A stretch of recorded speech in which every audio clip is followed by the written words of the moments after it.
Alright guys, so we are continuing the methods. So in the previous tutorial I taught you how to make parameterless methods. Now in this tutorial I'm gonna teach you how to make um, paramet parameterized methods.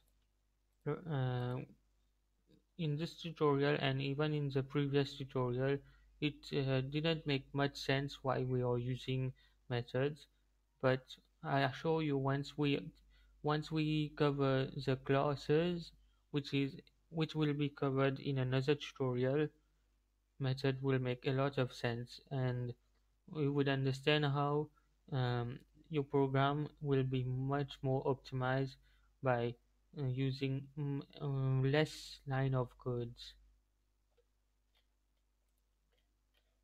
So let's get started.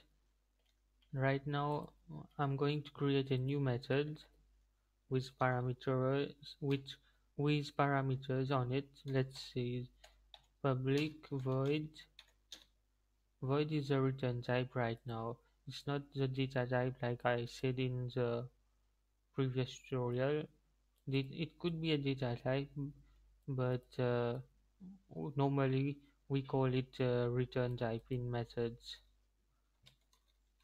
So public void my data, and now this one is a parameterized method, so in the bracket we have to put some parameters. Let's see, I will call the first one a string my word, and then I will display another message box dot show my word.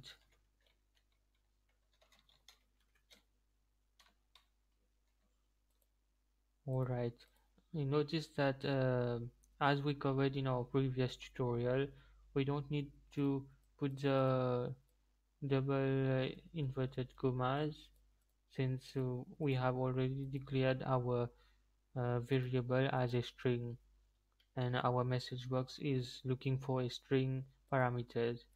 The message box itself is a sort of method in which we are inputting the parameter. Now let's see, I would comment out these methods: control plus k plus c, control kc for the Windows PC.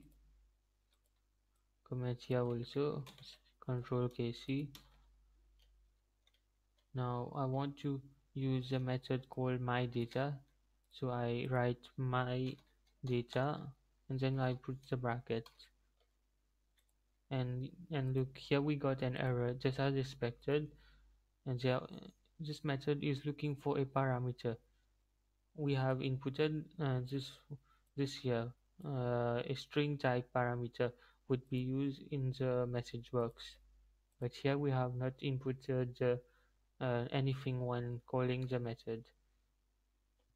So let's write a message here, a string type message. So this is a parameter,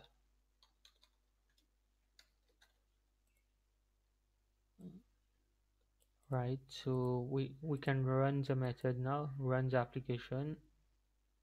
This is a parameter. Our method works just as expected. Here we successfully been able to create the parameterized, let's go, yes, parameterized method, and these were parameterless methods.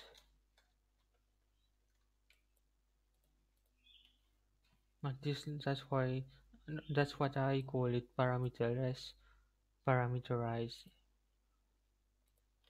So thanks for watching guys. In the next video we will possibly cover classes. Please like and subscribe to my channel if you want.